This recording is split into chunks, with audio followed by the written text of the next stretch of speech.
Right, the legendary lineup for Compendium of Wraith has finally been locked in, and I think to no one's real surprise, the final two cards are Command and Conquer and Enlightened Strike. But Command and Conquer will be the one to feature in both the set of Compendium of Wraith in the stock stand booster packs, and of course the Antiquity pack, right? That one gold pack that you find in every booster box, and of course sporting that alternative art border treatment with that glorious Antiquity framing. Whereas Enlightened Strike will just feature within the set of Compendium of Wraith. Now, for me personally, a little bit of an odd choice, right? Because Enlightened Strike could definitely do with a chase variant, but nonetheless, this is still a really strong lineup of legendaries to see for Compendium of Wraith. It really makes it that phenomenal entry product for new players alike, right? So hopefully the print run is up to snuff, and this can be that product that you do recommend throughout, hopefully, this year and maybe next, right, for anyone getting into the game.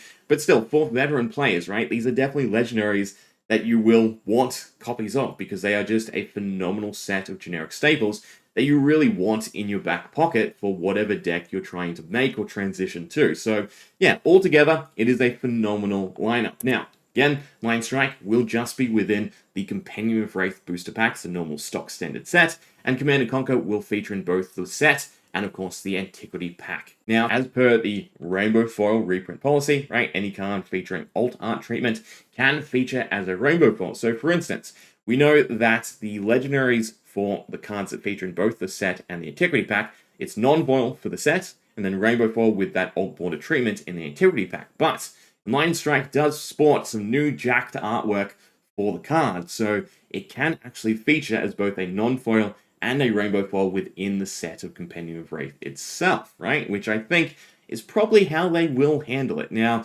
again, comparatively to Command & Conquer or even Shelter from the Storm, the other upshifted Majestic, it doesn't necessarily need that many copies because it is the cheapest of the bunch, but it is still, again, a very powerful generic to have in your back pocket for deck construction. Now, in terms of the three upshifted Majestics, right, this is probably the other thing that we really need to talk about. Is this the correct way to handle reprinting them, right? Again, Enlightened Strike, not a super expensive card, so it doesn't necessarily need that much of a bump in its card population. But for Shelter from the Storm and Command & Conquer, these are both pretty expensive cards in the scheme of things, right? Command & Conquer has seen a multitude of reprints, right? And I do mean a multitude. Shelter from the Storm sports 5 copies. Command & Conquer currently features 9, right? So Shelter from the Storm just featured in the Hunted, as non-foil, rainbow foil, and extended art rainbow foil. And then, of course, we will get it in Compendium of Wraith as a non-foil legendary set and a rainbow foil Antiquity legendary in the Antiquity pack itself. But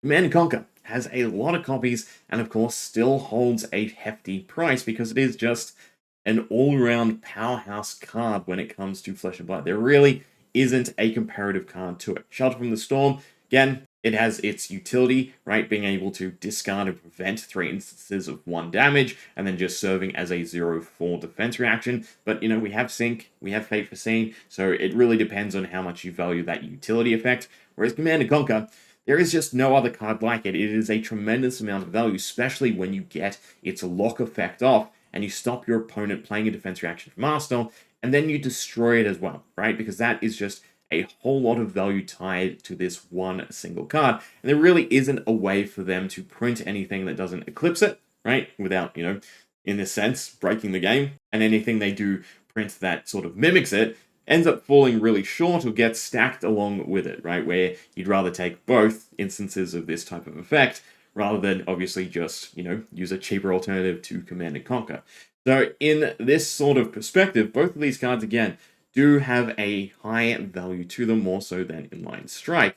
So is reprinting them as a legendary necessarily the best way to do it? Now, again, for Enlightened Strike, if we're not including the first ed versions, then there are only 4 variants, right? We have Welcome Wraith, we have History Pack, and of course, we will have it in Compendium of Wraith. As again, we don't know necessarily if it is non-foil and rainbow foil, but I would highly suspect that it will feature within the set as both non-foil and rainbow foil, right? So altogether, again, while it is a very dynamic card and it does sport a decent chunk of value to it, being a 2-card 7, right? And any 2-card 7, which is definitely nice, or again, having those other modes and that versatility to it, it doesn't quite compare to Command & Conquer, right? So in terms of Command & Conquer, the first sort of thought is, where will the new variant slot in? So again, we have the white border as the cheapest variant, then we have a whole mix of the other variants, right? Again, this is sort of up to what sort of art you like best, right? You have the stock standard one, you have the new artwork, and then you have the new artwork, right, from Compendium of Wraith, and they will all feature, of course, as non-foil variants of the card.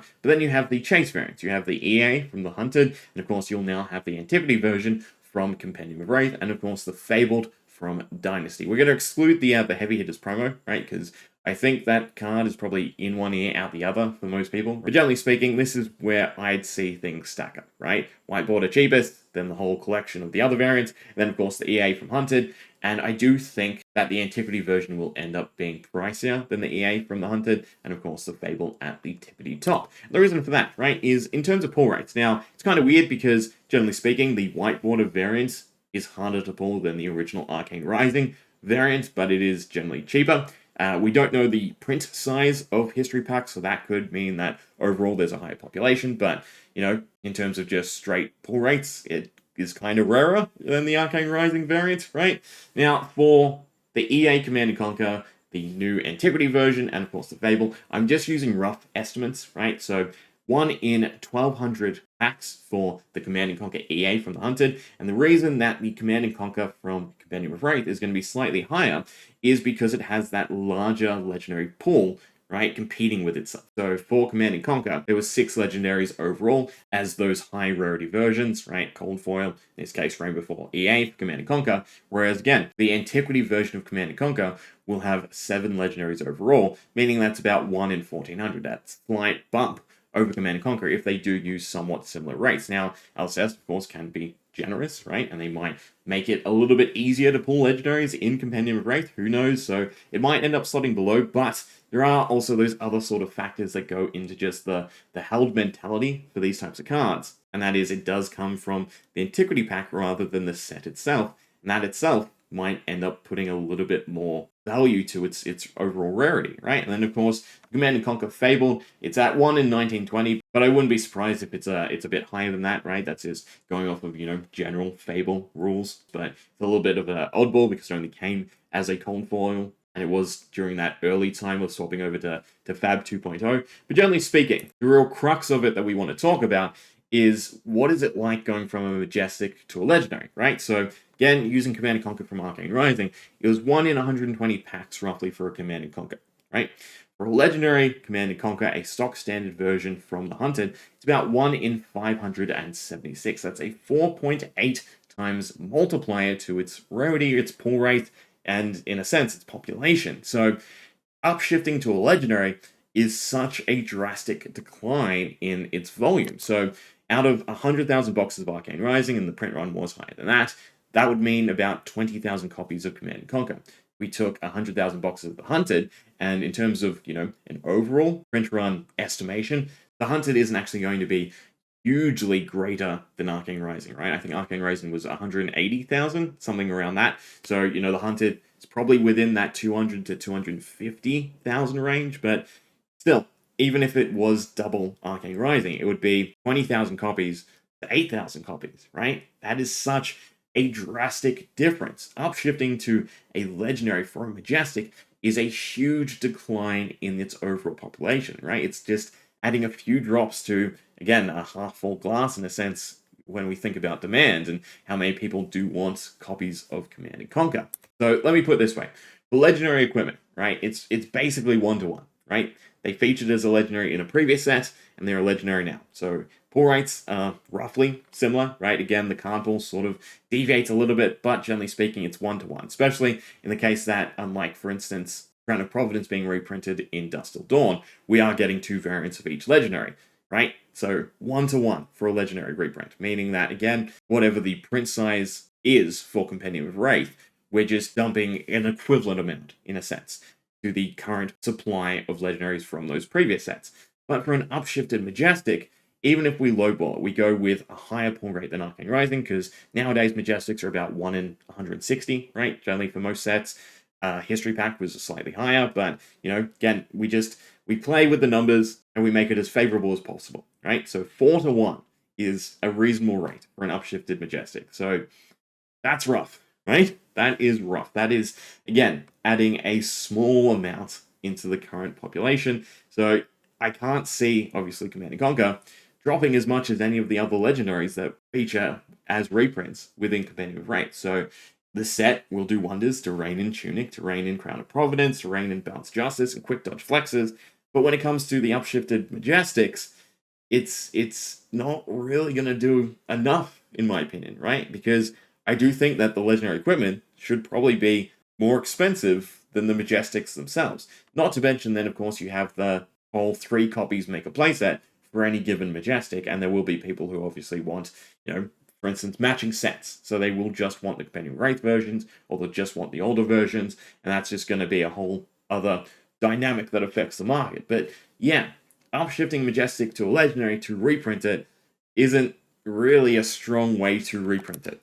So in the case of Alliance Strike, which is, a fairly cheap, right? This is the ballpark I'd like to see. A lot more cards, $22. It's definitely the correct way to do it. It doesn't need a whole ton of extra copies hitting the market. But for both Shelter from the Storm and Command & Conquer, it's not so good, right? Now, Shelter from the Storm, I do think is a little bit more meta dependent, right? So we're seeing a lot of ninjas, a lot of Runeblade, a lot of instances where that prevent 1 is a lot more functional than it might be in other situations. So I do think Shelter from the Storm, depending on how things shift regardless, might fall down a little bit anyway. But Command & Conquer will always be a powerhouse card within Flesh and Blood. And again, we're up to 9 copies. I don't think that will stop. So it would be really nice to see it reprinted for the sake of reprinting, rather than it continue to be released as a legendary over and over again and not really move the needle, right? So yeah, again, for the legendaries, beautiful, right? 1-to-1, fantastic. The fact that we're getting 2 variants of each, phenomenal. It didn't need to be the case, right? Just printing 1 copy of each probably would have done enough, but nonetheless, we're happy for it. The Majestics, though, Lion Strike is already cheap, so it's fine. Even if it only comes as 1 copy within Compendium of Wraith, it doesn't have a non-foil variant, it's just a rainbow foil in the set. Sure, it's fine. It'll do the job, right? Because again, it's already a cheap card. But for both Shelter from the Storm and Command & Conquer, adding a legendary into the current supply is not a whole lot of cards, right? So even if the print run has seen a little bit of a boom since the Hunted, for instance, the last printing of both these cards, it's still not really going to do enough, right? Maybe, again, LSS tweak the rates and legendaries are super forgiving in Compendium, but I really can't see that being the case. I can't see it drastically being easier to pull. Maybe because they're, upshifted cards. Maybe there's a slight tweaking to it and they're overprinted in comparison to the equipment. That's something that I would definitely like to see for cards handled in this way. But, going off the previous sets, that's not how LSS have handled it. So, yeah, I really like the reprints, the selection of generics for Compendium of Wraith.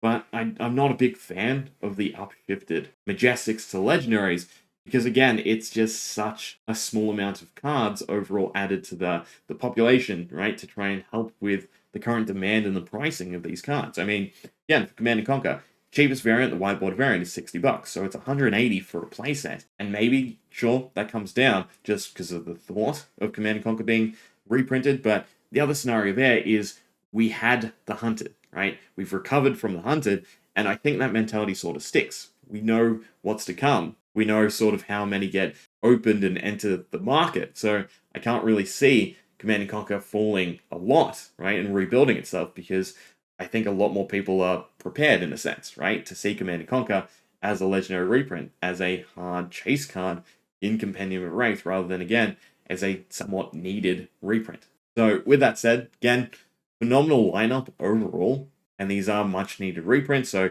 we're happy to see it regardless of the upshifted rarity. But I honestly think that, Command & Conquer is probably going to become a yearly thing at this rate, right? Where it just keeps getting added to sets, because it will always be in such demand for Classic Constructed, because it is such a powerhouse card. It is by far one of the strongest cards within Flesh and Blood. But we'll leave it there. Let me know what you think. Hope you enjoyed. See ya.